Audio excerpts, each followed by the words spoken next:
दूसरा अध्याय, जन्म होगा जरूर, अच्छा करके भी मुक्ति, यही समझाना चाहता हूँ पूरी कथा में आपको। साचे पांडवों के घर बहुत बड़ा यज्ञ हुआ, बहुत बड़ी रात जगी, बड़े बड़े ऋषि मुनि आए। उन ऋषियों में ऋषि है दुर्वासा, जिनको पांडवों ने नहीं बुलाया। अपना कहता ना, किसी की इंसल्ट, अपना किसी की बेइज्जती हो जाए तो वो कहता इसका ऐसा कर दूंगा। वही मुनिराज सोच रहे, पांडवों ने बुलाया, उन्होंने मित्र जलंधर को बुलाया और कहते फौरन गिद्ध बन जाओ, क्योंकि बहुत सारे लोग जलंधर बनाना जानते थे। गिद्ध के रूप में प्रकट हुए ना, कहीं से भी सांप ढूंढ के लाओ, उसे मारो और पंजे में जकट पांडवों के घर लेके जाओ। गुरुदेव मुझे करना क्या है? माना था कुछ नहीं करना, एक ही छोटा सा काम है, इस मरे हुए सर्प को, इस मरे हुए सांप को उनके या तो कढ़ाई प्रसाद में छोड़ा लो या हवन कुंड में डाला लो। और ये बात किसी को भी पता? सांचे आज भी दुश्मनी होती तो ऐसे कुछ होती है। सांचे किसी के घर गाड़ी आए तो सामने वाला कहता है इतनी बड़ी पता नहीं कैसे आ गई इसकी। सांचे पांडवों से बदला लेने के लिए ऋषि भर ने, दुर्वासा ने जलंधर को गिद्ध बना के पांडवों के घर भेजा। सांचे जब पांडवों के घर भेजा, उन्हें मौका नहीं मिला। कीर्तन हो रहा है, यज्ञ हो रहा है, छेने बज रहे, सब कुछ हो रहा है, पर मौका साचे उसी पर एक छिपकली का जन्म होता है। पांडवों के घर उस पेड़ पर लटकी, सीधी आंख खुली तो कुछ याद है और कुछ याद, वो निगाह सीधी उस पे जा रही है जो पैरों के पंजों में लगा एक सांप है। साचे बहुत सोच रही है, कुछ याद है और कुछ याद। एक पल ऐसा आता है उस यज्ञ की पूर्णा होती, जैसे इस यज्ञ की पूर्णा होती होने वाली ना, ऐसे यज्ञ के समापन होने वाला है। सारे बड़े बड़े ऋषि आरती करने गए, इस समापन को करने गए। एक हलवाई बाहर प्रसाद बना रहा था, उसका मन करा अगर आज मैं भी इस यज्ञ में शामिल हो जाऊंगा तो मेरे परिवार की मुक्ति। इतना बड़ा एक सवाल है छोटा सा, मेरी एजुकेशन में कहीं कमी हो सकती है गौरव जी, और बड़े बड़े ज्ञानी यहाँ पर बैठे हैं। आप किसी के घर जाए, वो आपको अपने घर में बैठा छोड़ जाए, कैसा लगेगा? क्यों? सबके घर दुनिया में आई, खा पी के भग गए सारे, जरा सा भी ख्याल नहीं आया। आधे तो इतने थे जो जलने से पहले बाहर निकलते हुए मैंने देखे थे। साचे एक हलवाई तमन्ना कर रहा है अगर मैं शामिल हो जाऊंगा तो मेरे परिवार की मुक्ति। ये जागरण की रात है प्यारे भक्तों, सबको अर्ज कर रहा हूं, सबसे प्रार्थना कर रहा हूं, अपनी नींद और काम के चक्कर में छोड़ के उठाऊंगा। एक हलवाई प्रार्थना कर रहा हूं उस युग में, अगर मैं भी शामिल हो जाऊंगा तो मेरे परिवार की, या तो जाना मत और जाओ तो खाली हाथ लौट के मन। अब तो गुरुद्वारों में भी प्रसाद मिलता है ना, पहले नहीं मिलता, अब तो मिलता है ना, आप चढ़ाते हैं, मिलता है ना आपका, है ना। आप मेरी माँ जी के दरबार जाते हो, प्रसाद मिलता है ना, खाली हाथ तो नहीं आते हो ना। चाहे घड़ी के लिए गए, जब 5 घंटे बैठने के मंदिर में, आपका तो प्रसाद नहीं लेना, आपसे तो कुछ नहीं मंगाना, उन्होंने आपको दिया है ना। जो खाली हाथ लौटे वो उनका नसीब है। अब सोच लो सारे, और जो दामन भर के लौटे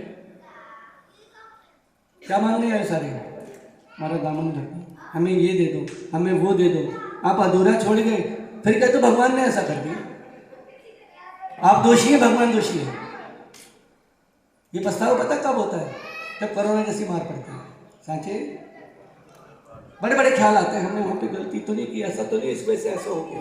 हाँ की है ना गलती, एक्सेप्ट करो ना, 10 बार याद रख रहा हूं कि हमसे गलती हुई है, हम तुझे छोड़ के गए थे, बहुत बड़ा गुनाह किया हमने। क्योंकि तेरे बुलावे से गौरव की खाने के रेस्टोरेंट में कहीं बुला लेंगे, फिर दोबारा प्रियंका में बुला लेंगे, पर जो ये खाना खाया, जो माँ का गुणगान हुआ, ये गौरव जी घर दोबारा कब होगा मुझे भी नहीं मालूम। साचे पर आस करके जाऊंगा जल्दी हो। साचे नहीं तो वैष्णो देवी तो बुला ही दूंगा, सारों को बुला रहा हूँ। आप मुझे अप्रैल में फोन करना, उससे पहले टिकट बुक करा लेना, नहीं तो मेरे साथ चलो। जयकारा मां झंडे वाली जी का।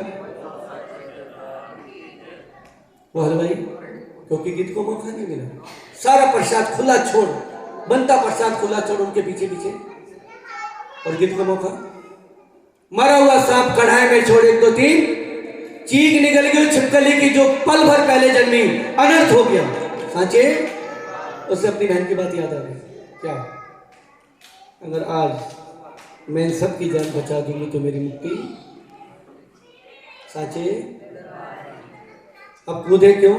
जैसे आपकी मेरी अकल है ना, जीव जंतुओं में अकल होती है, वो कूदी नहीं, इंतजार कर रही हूँ ऋषि मुनियों के आने का। सामने कूदूंगी तो सारे बच जाएंगे, पहले कूद गई तो किसी को भी पता।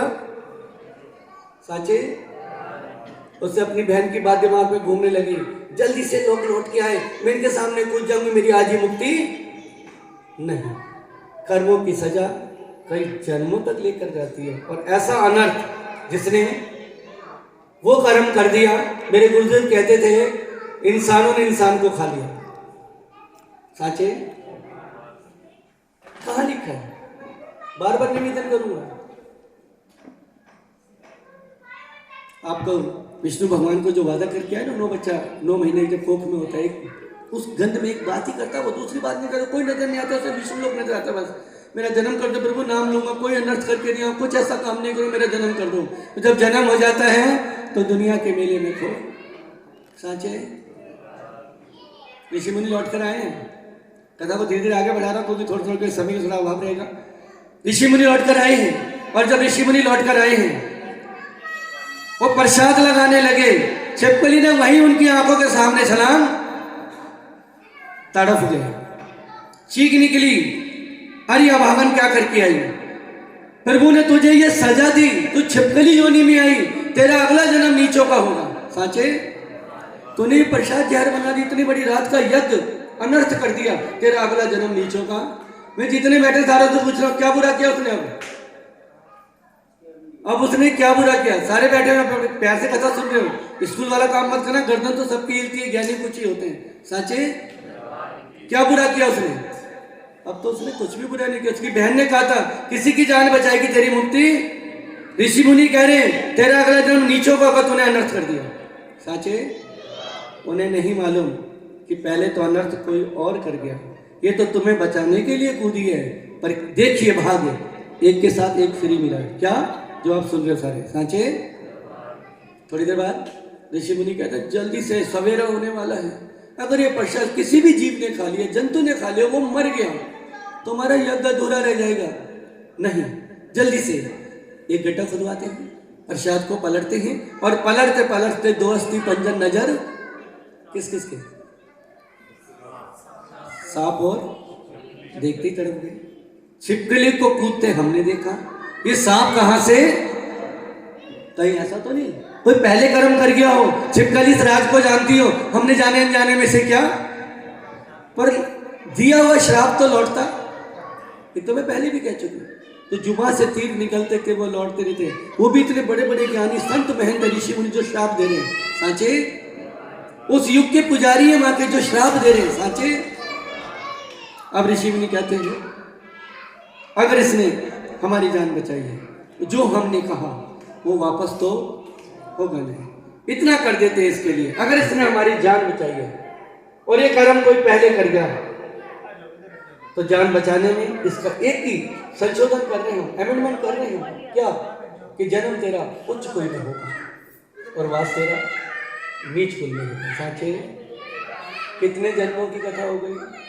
2 जन्मों की कथा, दोनों जन्म में कर्म चल रहे हैं गौरव के साथ, कुछ नहीं चल रहा तारा रानी में, जागरण वाले नहीं है, उसकी छाती पे सारे बैठ के वहां पर कहां से तारा रुक्मण आई किसी को नहीं मालूम, तारा रानी शुरू हो रही थी। साचे अब जन्म होगा तारा रुक्मण का। साचे 2 जन्म की कथा मेरी फिर प्रार्थना, जितने मेरी माँ जी की कथा को सुने, तारा माई रुक्मण माई की कथा को सुन रहे हैं, अगर आप इस चीज के आदि हो आज प्रण करके जाना, जो वैष्णो देवी जाते हैं और ये कर्म नहीं छोड़ते उनकी यात्राएं सफल नहीं होती हैं। जो घर में माँ को बिठा के जोत जगाते हैं, जिनके घर ये कर्म होते हैं, उनकी पूजा स्वीकार। लगे रहो दिन भर, लगे रहो सारी रात दिनों रात लगे रहो, कुछ फर्क नहीं पड़ेगा। कर्म घर में ही कर रहे हो ना, कुछ लोग कहते हैं बाहर खाते हैं, क्यों? घर में खाने को नहीं मिलता कुछ को। साचे घर में खाने को नहीं मिलता क्या भाई? इंसान इंसान को खा रहा है। प्रार्थना करूं छोड़ दो, जयकारा मां झंडे वाली जी का, क्योंकि अपनी खाल का दर्द होता है, उस खाल का दर्द किसी को नहीं हुआ जिसे तुम हजम कर गए। साचे कहीं नहीं बख्शेगी, गारंटी में दे रहे, हमारे विधानों में लिखा, कहीं भी नहीं बख्शेगी, किसी भी कष्ट में नहीं बख्शेगी। साचे